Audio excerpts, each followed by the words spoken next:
And can't decide whether to colour in or paint? Here's how to do both.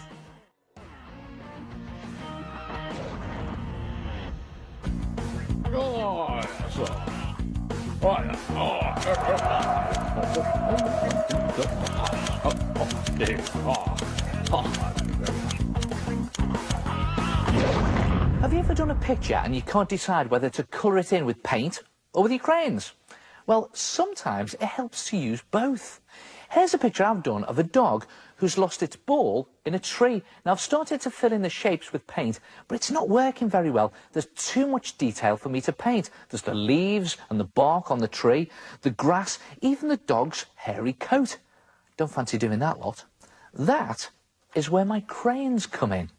So, OK, let's start with the tree. Now, I've painted the basic brown colour and it's nice and dry now, so let's add some wispy black lines to create the bark.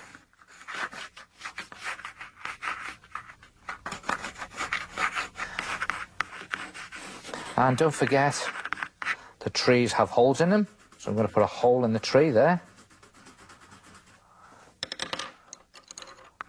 And some lighter shading on the bark. Yeah, now that's created a good bark effect. That'd have been a nightmare to paint. So, OK, what about the leaves on the tree? It'd also be another nightmare to paint each individual leaf, and I'm certainly not going to draw them with my pencil crayons. This time, I'm going to use a stiff brush that's very dry. I'm going to dip it into a slightly darker shade of green and dab most of it off till you get these dots. And then stipple on your leaves. It saves hours.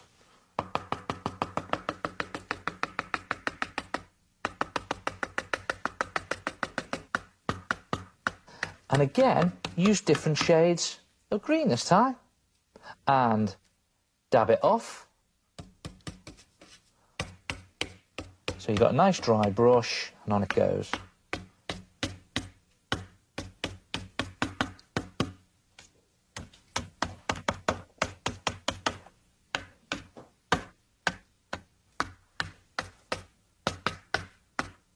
And use the same technique for the leaves on the bushes.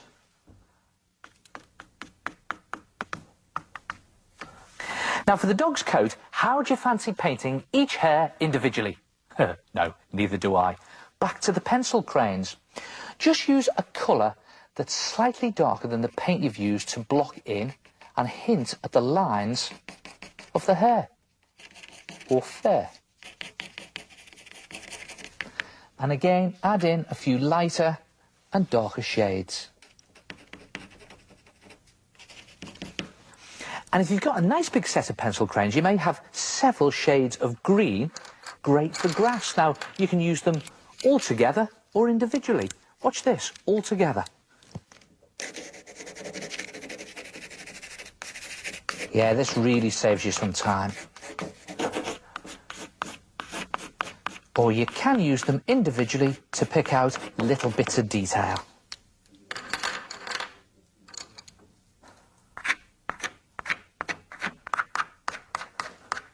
And finally, you can even use your pencil crayons to just shade in on top of your paint itself.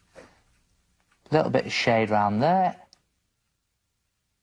And how's about a final highlight on the top there. Just a delicate highlight. And that's it. It's not a painting. It's not a crayon picture. It's both put together, a sort of crayonting. Try it yourself.